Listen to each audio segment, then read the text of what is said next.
आज हम बात करेंगे बाह्य साक्षी भाव की, कि बाहर एक तो भीतर तो विचार चलते हैं, लेकिन बाहर जो कर्म चलते हैं, उन कर्मों में हम किस प्रकार से साक्षी भाव अपना साध सकते हैं, किस प्रकार से हम साक्षी हो सकते हैं कर्मों के, और कर्मों के साक्षी होते हुए किस प्रकार हम कर्म के परे निकल सकते हैं।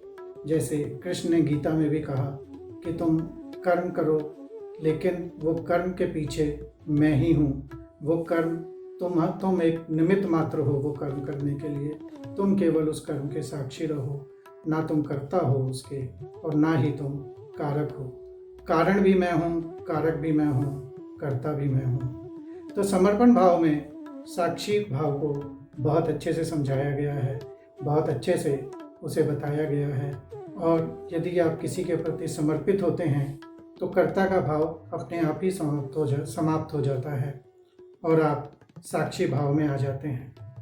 फिर आप किसी भी प्रकार से किसी भी कर्म के लिए उतने उत्तरदायी नहीं हैं कि आप वो कर्म सही कर रहे हैं या गलत कर रहे हैं, क्योंकि कर्म अब आप जो करेंगे वो सही ही होगा।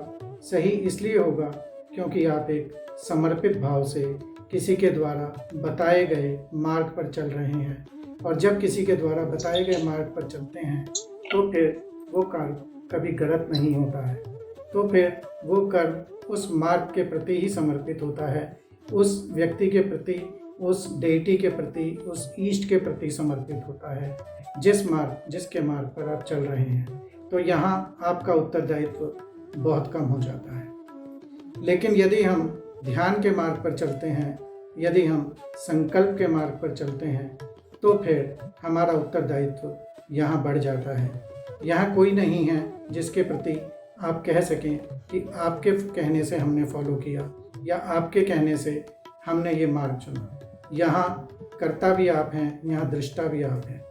जैसा मैंने बताया कल कि कर्ता होते हुए आप कभी भी दृष्टा नहीं हो सकते। आप क्रिया के तो दृष्टा हो सकते हैं आप, लेकिन कर्म के दृष्टा नहीं हो सकते। कर्म के दृष्टा आप तभी होते हैं जब कर्म पूर्ण हो जाता है। तो दृष्टा भाव जो है, साक्षी भाव जो है, वो कर्म की पूर्णता के बाद आता है।